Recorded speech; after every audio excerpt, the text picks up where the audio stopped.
Hi everyone, I'm Nick Fights at Lead-Based Studios. I'm back. Okay, so I'm back on YouTube for once, but I was on Facebook recently. I've been doing some Facebook Live videos and decided to do some content for YouTube.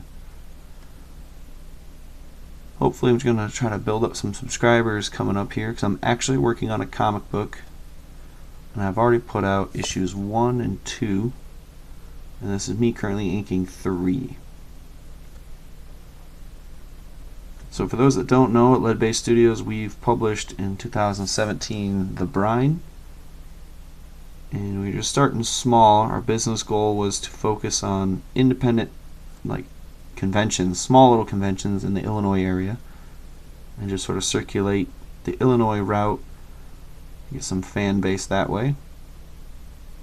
Because if anyone's ever gone to the convention circuit, anyone's actually tried hosting a table at artist alleys and big conventions, they are expensive. And considering we're not anticipating much sales in our first couple of years, it's just not the logical route. Not the logical route to go with big name conventions all the time and host a small unknown comic book from a YouTube channel that has maybe no subscribers at all. So just trying to grow my fan base. Now the Facebook page has done pretty good. We've gotten lots of different views, gained lots of different fans. But I know I can provide more content than just Facebook posts and teasers. And the teasers work good for marketing and getting the information out there. And it's translated to a few sales, and I'm happy about that. So I just want to try to increase the odds here and just upgrade to YouTube content as well. I used to make a lot of YouTube videos. Or at least I was thoroughly enthusiastic about trying to make some before. And now I just want to get back into it again. So for those who aren't following Lead-Based Studios on Facebook, go ahead and hop over to Facebook. Look for us, Lead-Based Studios. There is no hyphen anymore. And what I'm currently working on right now is the last page of issue 3. Currently inking it. So what I've already done, just to give you an overall look, I've already inked all the details, and I'd started off framing all the pools of shadow. And then I went in and threw in the shadows solid, so I just sort of bulked in all the shapes. But as you can tell, if I pull it in real close, I didn't go all the way out to the edge, because the marker I use, which is Sharpie, it bleeds. So you see that fuzzy little line. If I bring that line all the way out to the edge of my actual micron line, it'll bleed past it, and then I get this fuzzy edge, and it doesn't look crisp. What I want is crisp, so now I'm going in and filling in those chunks. This is kind of the tedious work right here. This is going to be the slow stuff where while you're watching it, it's not going to be very much progress, and you're going to be like, well, why are you recording this? Just to get something out there, just to, if anyone's interested in watching, just to show what's going on. Now yesterday on Facebook, I was talking about my history of working professionally. I started all the way back from one of my first gigs right out of high school, and it brought us right up to one of my first professional gigs out of college. So if you'd like to hear all about that, again, hop on over to Facebook and find my Facebook Live video and check out that content. But I'll just sort of continue on that today. So that last project I was talking about was Welcome to Reality. It was an independent film. It's based on the culture of tabletop gaming, which I'm a huge tabletop gamer. I look at tabletop gaming and role play as like improv night at an improv theater. I'm sorry if my workspace keeps falling out of the camera view. So as a huge fan of tabletop gaming, I really enjoyed the premise behind Welcome to Reality. It was still a lot of fun to work on, very challenging. And I wanted the challenge. I wanted to push myself. I was really dead set on taking the skills I'd had from college and perfecting them for a professional working environment. So I wanted to try to meet the standard of an editor or a director at that point. I wanted to try to meet the professional standard of what visual effects should look like in a film. And sure, it came out okay. For its time, I was alright with it. I was happy with it. I was extremely proud of myself for sticking to all the extra hours on the side, and that's always been my strength, as I know I can dedicate myself to the hours of getting the work done. What I really beat myself up about is it's never really fully paid off. Like I'm not really living in the lap of luxury with money based off my artwork. So because of that, trying to raise a family, it's pretty daunting to think about all the hours that need to get spent at the drawing table to sacrifice without pay. And then here you've missed birthday parties, kid get-togethers with friends, missed the opportunity to teach my son how to catch a baseball or skateboard or even ride his own motorcycle. He's got a crotch rocket. So some of the most important lessons I learned from working on Welcome to Reality was about my own levels of dedication. I know what I'm capable of. I know what I can put myself to. It's just a question of should I? Should I dedicate that much? Should I go that far?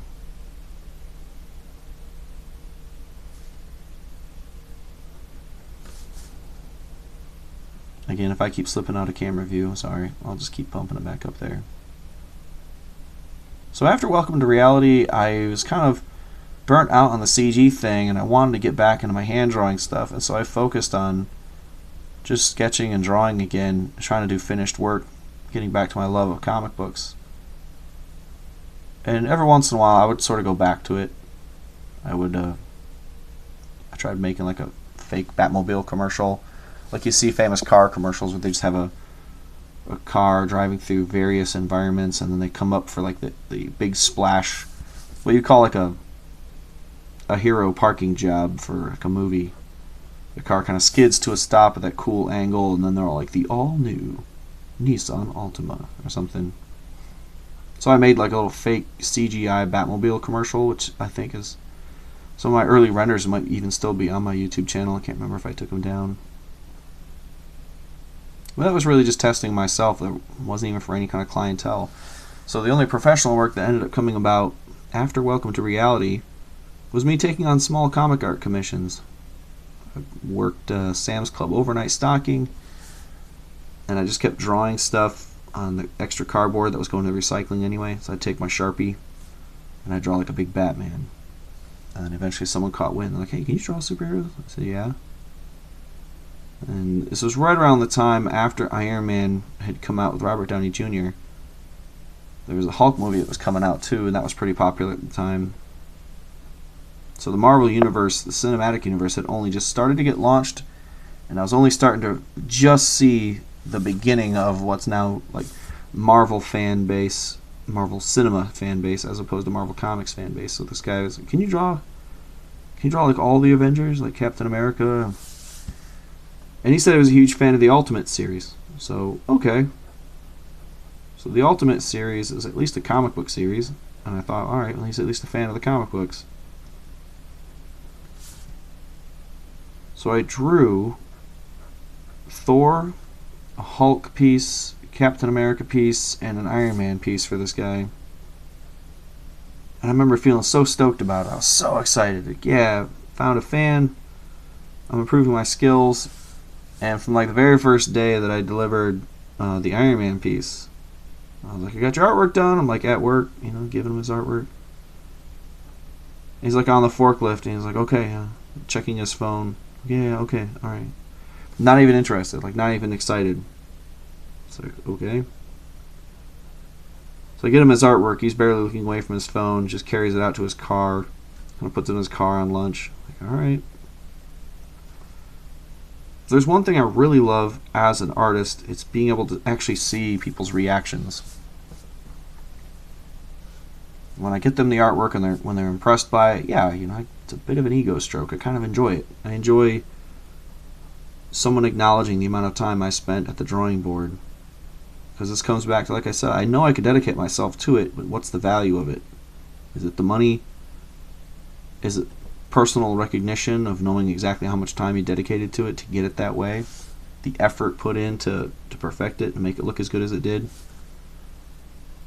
I wanted some kind of acknowledgement, like, hey man, just at least a thank you. This is very cold. So that was only the first commission. He hadn't really asked me to do all of them yet. He just asked me to do Iron Man.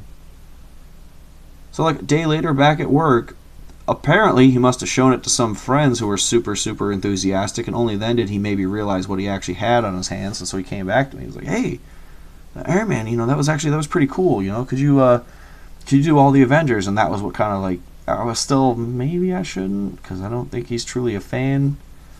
But okay.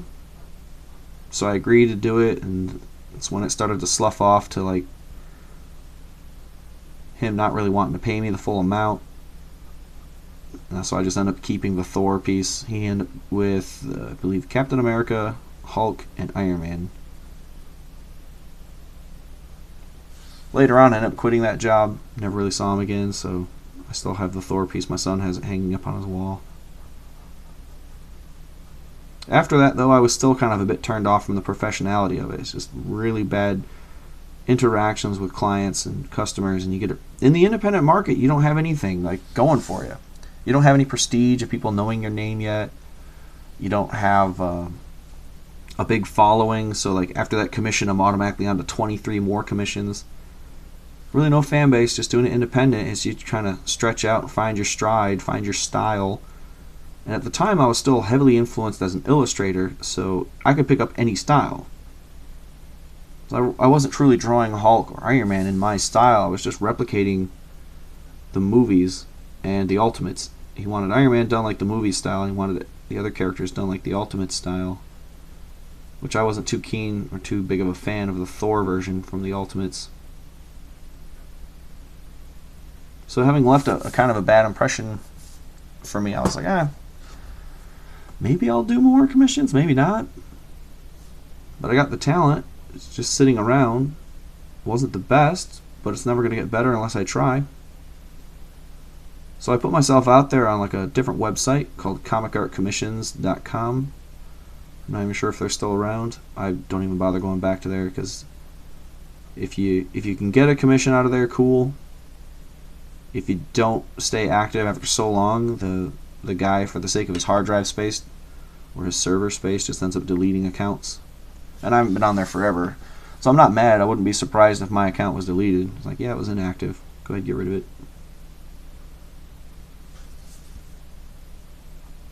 So on comic art commissions, I did get some weird offers.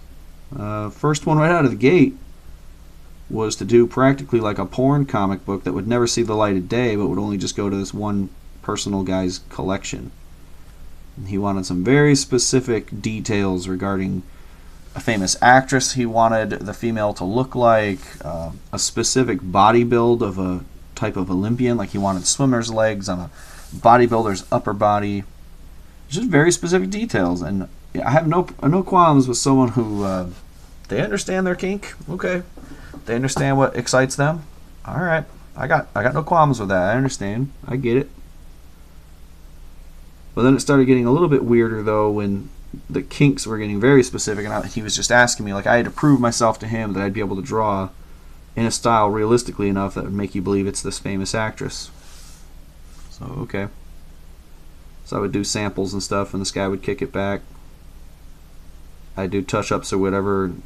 It just seemed like I almost don't know. See, when this kind of stuff happens, when people have their preferences to how they view some Hollywood actress or something, I don't truly think their attention to detail is as good as they think it actually is. But that's life as an artist.